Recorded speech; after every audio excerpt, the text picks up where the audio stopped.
Hi everyone! I'm back with another semi-spontaneous video or vlog.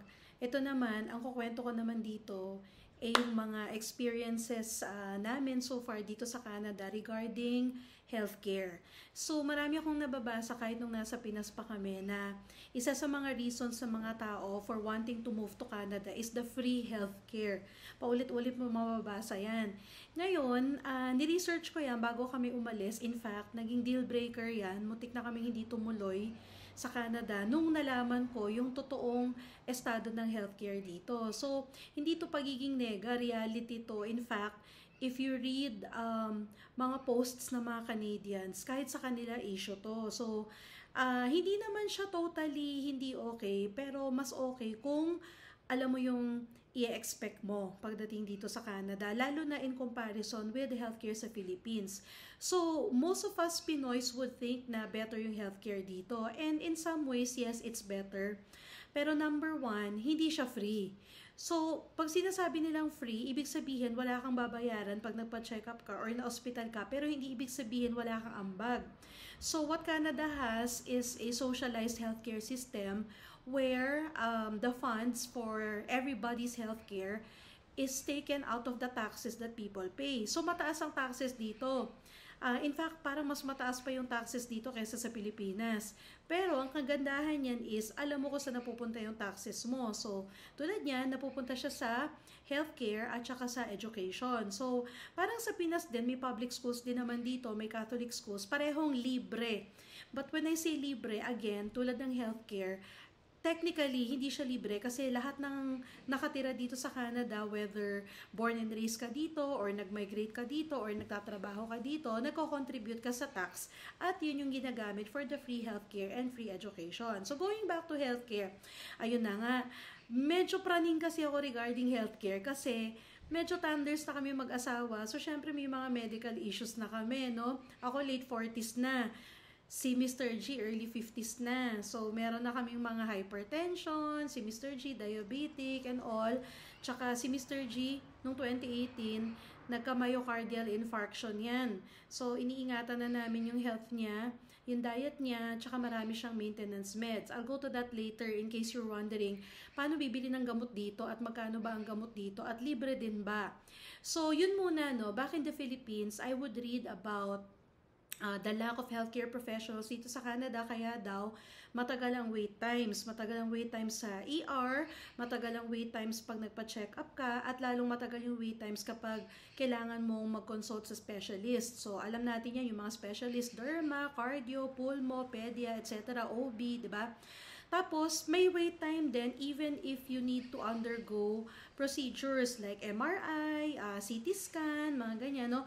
Yung wait time naman daw, depende dun sa urgency ng case mo at saka dun sa procedure na kailangan mo yung undergo. Kasi nung kadarating lang namin dito, kailangan ko ng x-ray and ultrasound. Mabilis ko naman napagawa. Pero MRI daw, it could take up to 6 months. The wait time could be up to 6 months. Eh di ba sa Pilipinas, basta may pambayad ka or may health card ka, kahit same day, hindi man same day, pero within the week siguro makakapagpa MRI or CT scan ka na. So yun, no, yung wait time. So ni-research ko yun, bakit ganun katagal? To think na first world country to. Dahil ba may private and public hospitals or clinic? Hindi, wala. Technically, merong public and private, but it doesn't make a difference here. Ewan ko kung tama ako pero yun ang pagkakaintindi ko. It doesn't make a difference kasi whether sa public or sa private hospital or clinic ka magpunta, we're all using the same funds. Tapos, kahit na may private insurance ka dito, so meron kang public insurance dito, government health insurance, which is dito sa Alberta, sa province where we are, dito kami sa Calgary, Alberta Health, kalimutan ko na yung AHCIP yung pangalan niya, basta Alberta Health something, yun yung coverage namin. So, yun yung public insurance namin. Covered nun yung mga check-ups, hospitalization, etc. Pero emergencies, halimbawa, tumawag ako sa 911 for an ambulance. Yung cost ng ambulance, hindi covered yun ng Alberta Health. Pero kung may private insurance ako, ko-cover yun ng private insurance ko. Okay, so going to the private insurance, let's say meron ka, kumuha ka ng private insurance, sa binabayaran mo yung premium monthly, Or meron kang katulad ko, student kasi ako sa Bow Valley College, so covered kami ng Canada Life, pero binabayaran din namin yon kasama sa tuition fee namin, pero medyo maliit lang kasi kumbaga student discount, ganon. Pero yung coverage niya, syempre hindi singganda ng coverage tulad ng mga ibang private insurance na mas pricey. So regarding the meds, as I will say in another snippet of my video na idudugtong ko na lang dito, yung coverage nung health insurance ko sa school is 70% lang sa prescription meds. 75% meaning kung ang binili ko $100, $75 lang yung i-cover nung insurance ko. So, out of pocket ko na yung $25. Ngayon, kung employed ka dito or may private insurance ka, pwedeng makover, I think 90% o hanggang 100% yung prescription meds mo. Yun nga lang, depende sa employer mo. Tsaka depende siguro kung regular ka na. Tapos kung babayaran mo naman yung personal insurance, private insurance, depende kung anong klaseng private insurance yung kinuha mo. Fun fact lang, no, nung niresetahan ako nung isang doctor dito for my anxiety, hindi ko binili kasi meron pa akong baon from Pinas. Pero nung tinanong ko yung pharmacist kung magkano, it would cost $42 for 3 months worth of meds. So, kayo na lang mag-convert kung magkano yung sa Pinas. Mas mura sa peso, mas mura siya actually dito. Yung good for 3 months na yun na $42 lang. Mas mura. Kung mapapakover mo pa yon ng 75 o 90% o 100%, mas okay, di ba? Wala kang halos gagastusin.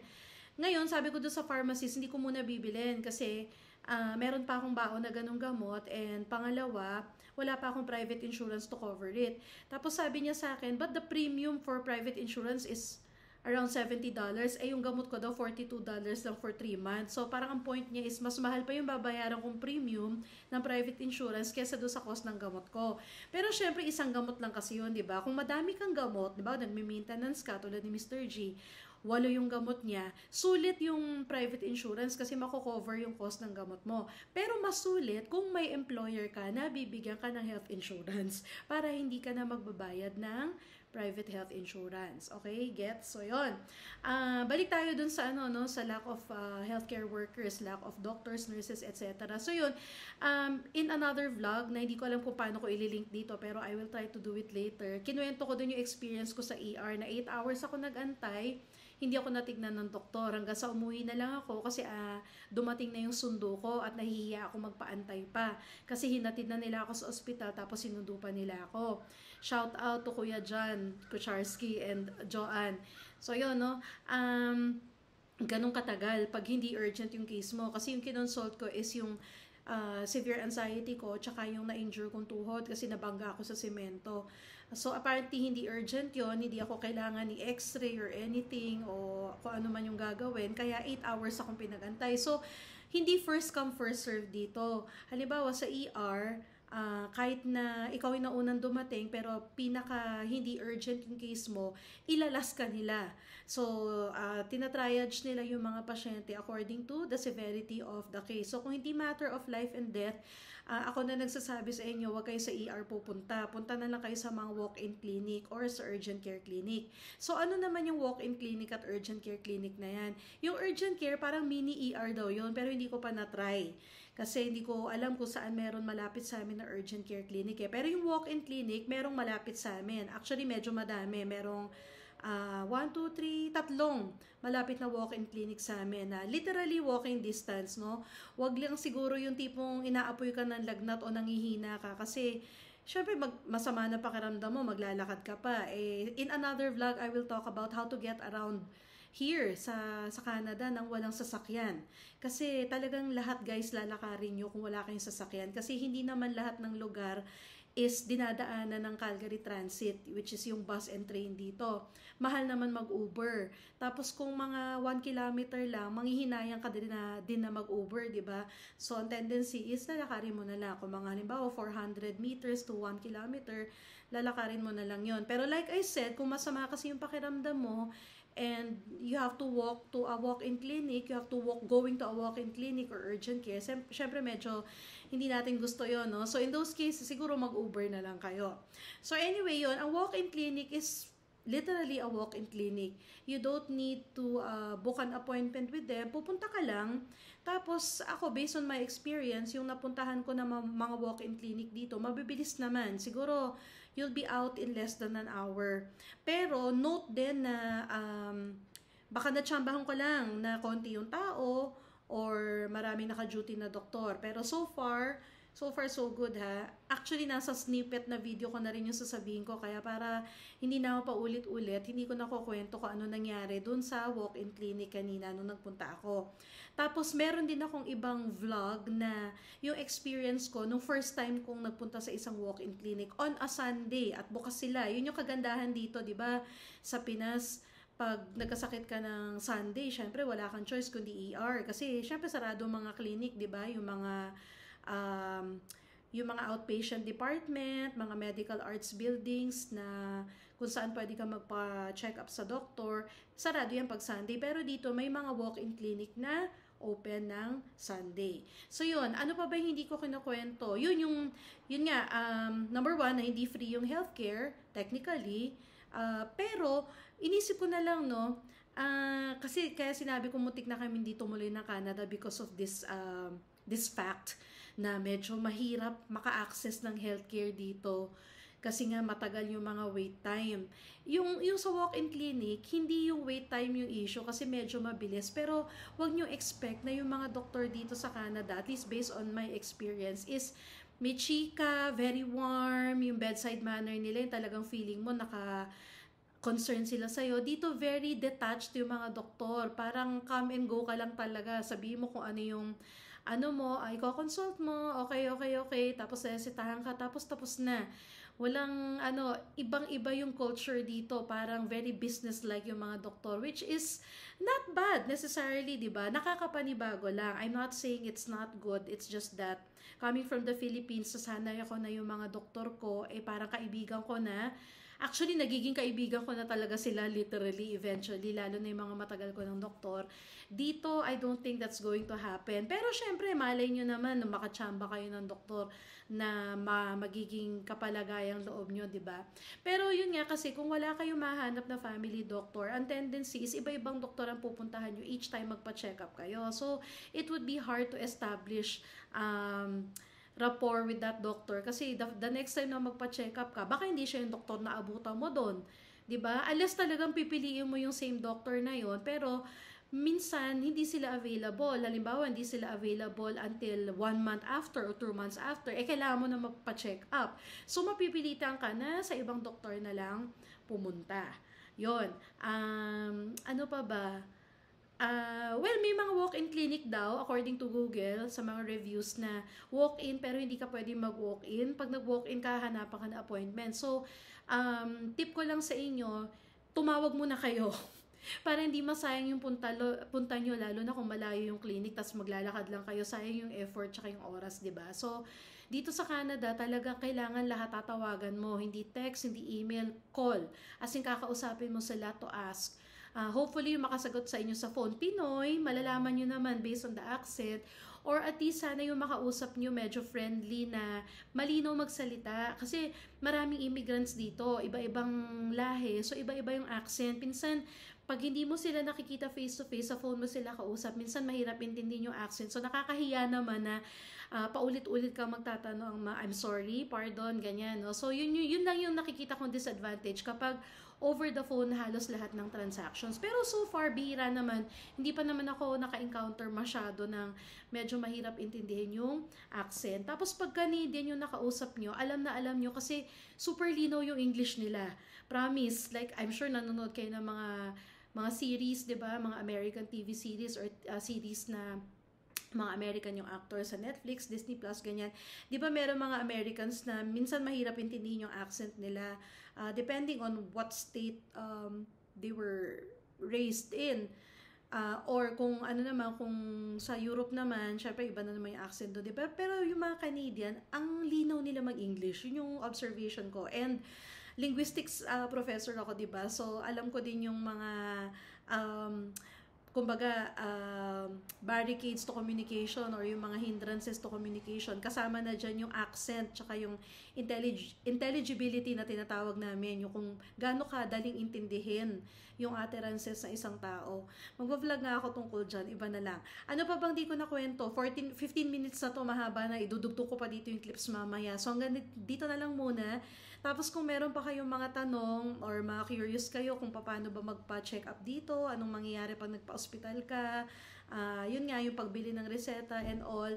Kung hindi ko pa nakwento dito sa vlog na to, i-comment nyo and then I'll make a part 2. So for now, hanggang dito na lang muna. Bye! So guys, I just came from that clinic, yung Health Watch. Nakikita nyo ba? Health Watch Medical Clinic. Kasi for the past 2 weeks, every time I get up from bed, nahihilo ako. As in, nagsispin yung room. Parang nangyari na siya. Thrice this past week. Tapos, thrice din no week before that. So, 2 weeks na nangyayari sa akin.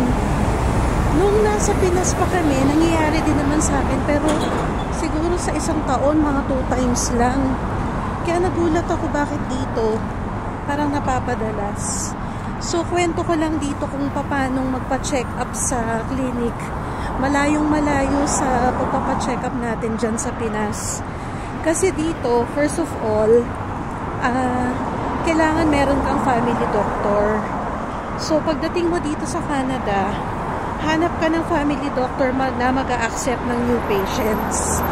Kasi, yung family doctor na yun na yung lagi mong pupuntahan as much as possible. Kasi yun yung magte-take ng medical history mo, tsaka ng family members mo. So, para may record na sila ng lahat ng mga sakit mo or mga gamot na tinitake mo, para hindi ka na paulit-ulit mag-explain kada punta mo sa doktor. Ngayon, technically, pwede ka naman mag-walk-in sa mga walk-in clinic kahit wala kang family doctor doon. Or kung wala ka talagang mahanap na family doctor, pwede naman. Yun nga lang, iti-take na naman niya yung medical history mo. So, ulitin mo na naman. Tapos, most likely, dito kasi pag nakita nila na kung ano yung nilagay mo sa medical history mo, halimbawa may hypertension ka or diabetes or whatever. Tapos, depende rin sa edad mo. Every time na pupunta ka sa doktor, bibigyan ka nila ng request for blood tests. Tapos kung depende sa age mo, kanila, halimbawa over 50 ka na or over 40 ka na, may mga tests na kasi diba na required, parang mga mammogram, pap smear for women, tapos sa mga lalaki naman prostate test ata. O para lang yan sa mga thunders tulad namin. Kung mga bata pa kayo, wala pang mga ganyan. So naglalakad ako ngayon dito sa McLeod.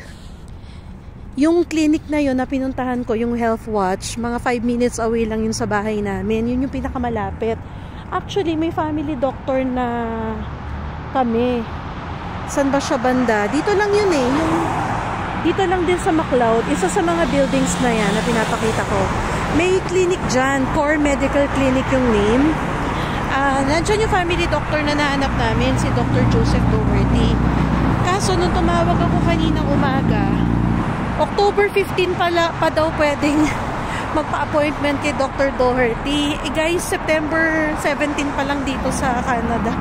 Almost 1 month ang aantayin ko kung doon ako sa family doctor namin magpapa-check up. So, yan yung isang reality dito sa Canada. Kulang kasi sila ng healthcare workers eh. Kulang ng mga doktor, nurses, etc. Kaya, matagal yung wait time. So, tulad yan, kung doon ka talaga sa family doctor mo, be ready to wait a long time. Medyo maikli pa nga yung 1 month eh. Minsan more than that pa. So, kung talagang kailangan mo na magpa-check up, punta ka na lang sa hindi mo family doctor. Hanap ka na lang ng walk-in clinic na malapit sa inyo tulad ng ginawa ko today. Yun nga lang, paiba-iba yung doktor mo kung sakali, di ba? Pero pwede nang pagtiyagaan para lang makakonsult tsaka makakuha ng reseta kung kailangan. So, yung kinonsult ko ngayon, niresetahan ako nung doktor ng for dizziness. Sabi niya, baka yung middle ear ko daw yung may problema. Which is, ginugel ko na actually. Nung isang araw, sabi, ang cause daw nung ganyang dizziness pagkagising sa umaga is pwedeng middle ear imbalance, middle ear fluid imbalance, or dehydration, or low blood sugar. Okay naman yung blood sugar ko, okay din yung BP ko. Wala rin akong sinus infection, sabi ng doctor kanina. Hindi din ako dehydrated. So sabi niya most likely yung ear ko. So yung nireseta was $13. May private insurance ako sa Bow Valley College sa school ko, which covers 75% of prescription meds. Medyo mababa yun guys, kasi pag employed ka dito sa Canada, yung mga company, usually yung coverage ng prescription mga 80 to 90% eh. Pero dahil pang student yung private insurance ko, kumbaga budget, 75% lang ng cost ng gamot yung covered. At saka, after 2 months ko pa mapapa-reimburse, kasi ganun kapag bago ka pa lang dito. Bago sa Bow Valley College. After 60 days mo pa magagamit yung insurance. So, parang pwede mo na gamitin, pero yun nga, abonado ka muna doon sa mga prescription meds mo. Buti na lang $13 lang. Kinabahan ako eh. Sabi ko baka sobrang mahal ng gamot. Tapos nakakahiya ditong hindi bilhin yung gamot kasi pagka-check up sa'yo ng doktor, yung nireseta niya sa'yo, diretso dun sa pharmacy na katabi ng clinic. So, paglabas mo dun sa clinic ng doktor, babatiin ka na ng pharmacy, sasabihin na eto yung nireseta sa'yo at eto yung cost niya. So, wala ka ng choice kundi bilhin yun. Hindi naman sa walang choice, pero medyo nakakahiya kung hindi mo bibilin kasi nga, naka-ready na yung reseta, nandun na siya dun sa pharmacist. So, sinabi ko dun sa pharmacist na may insurance ako sa Bow Valley, pero yun nga, after 2 months ko pa siya gagamit, kaya ginawa niya ako ng receipt, parang OR, na for reimbursement. Maayos naman. Very efficient ang mga tao dito sa Canada. Super. Yun nga lang, talagang sila, ma-protocol sila. Tulad nito ha, pumunta ako dito sa clinic na to. Sabi ko, 2 yung i-consult ko. Una, yung dizziness. Sa mall na tayo. Kasi, eto na yung kwento ko. At yun nga, 2 yung ipinunta ko dito. Yung dizziness ko, hindi ako nakapag-ayos today, pasensya na sa ang putla ko, no? Yung dizziness na yan, at saka yung makatikong scalp, hindi siya, meron talaga akong dermatitis sa Pinas pa, pero hindi naman ganito kalala yung flare up niya. Ngayon kasi sobrang kate, hindi ako makatulog, tas namumula na siya, mga 2 days na to. Sabi ko kanina dun sa mga receptionist dun sa Health Watch Clinic, 2 yung i-consult ko. Yung dizziness ko, tsaka itong scalp. Sabi, one medical issue at a time lang daw. So, babalik daw ako bukas for my derma issue. For today daw, ano daw ipaprioritize ko? Yung dizziness or yung scalp? Sabi ko, yung dizziness na lang muna. So, yun guys, ganon. Hindi pwedeng, di ba kung sa Pinas yan, bawa, internal med, family med doctor, di ba? Pwedeng 2 na yung consult mo or more than 2 medical issues pa nga pwede, di ba? Bawa, yan, meron kang makating scalp, pangalawa, nahihilo ka, pangatlo, may ubo ka, ganon. Although, syempre, di ba, kung medyo concerning yung medical issue mo, most likely, i-refer ka nung family doctor sa specialist, di ba? Halimbawa sabihin, punta ka ng pulmo, or punta ka ng derma, pero, hindi naman yung kailangan mo pang bumalik 3 times for 3 medical issues. Yun yung kakaiba dito. 1 medical issue at a time. Tapos, dito, pag di-refer ka sa specialist, hindi ka makakapunta agad-agad. Hindi ka tulad sa Pinas na kapag sinabi, punta ka ng derma, tignan mo lang kung sino yung available na derma that day, pila ka, diba? Dito, yung mga specialist kasi kukonti, months nga antayin mo. Nabasa ko sa mga groups, minsan 6 to 8 months bago ka makapagpa-check up sa specialist. Yes, ganun katagal, 6 to 8 months. Isipin mo, magpapa-check up ka lang sa derma, or sa cardio, or sa pulmo, na sa Pilipinas napakadali, di ba? Bawa nasa hospital ka, nandun ka sa outpatient department o sa medical arts building.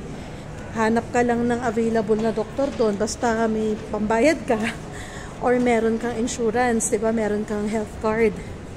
Pwedeng that same day makapagpa-check up ka na doon sa specialist or within that week. But definitely not 6 to 8 months. So dito matagal. Kaya yun, be ready lang doon sa mga pupunta dito na may mga health concerns. Alam nyo, yung clinic dito sa Chinook, nasa baba daw eh. Nasa baba na ako pero meron pang isang escalator going down pa. Actually, ito may elevator pero parang takot ako mag-elevator. Hindi ko gusto mga elevator guys kasi feeling ko matatrap ako sa loob lalo na pag ako lang mag-isa yung sakay. So hanapin na lang natin yung escalator. Sorry, hinihingal tong vlog na to kasi nga naglalakad ako.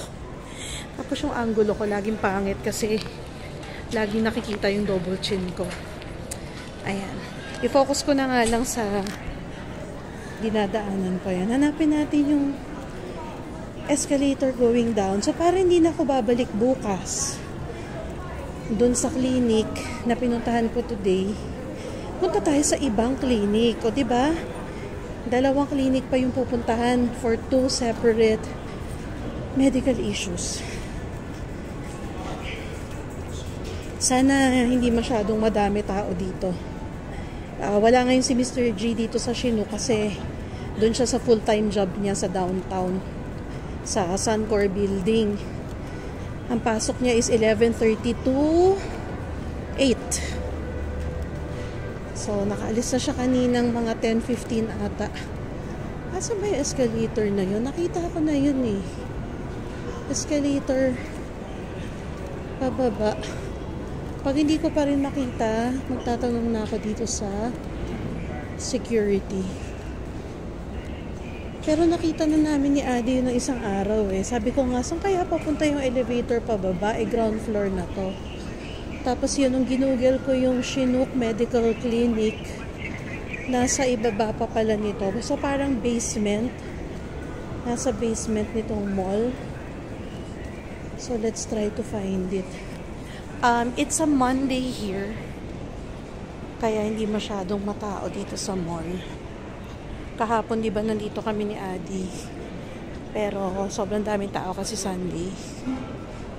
Ay, ito yung Cookies by George, oh. Ito yung nagbigay kay Mr. G ng madaming cookies. Ng isang araw. Kasi kumuha siya dyan ng ano nila, yung garbage nila. Eh, closing na yon. So, di ba yung mga cookies kasi dinidispose yan at the end of the day kahit okay pa. Fresh pa. Eh, tipong $2 isang cookie dyan. Tapos, binigyan siya ng parang 1 dozen ata. Ang dami. Hanggang ngayon nga, di pa namin ubos yung cookies eh. And super sarap. Okay, guys. Hindi ko pa rin makita yung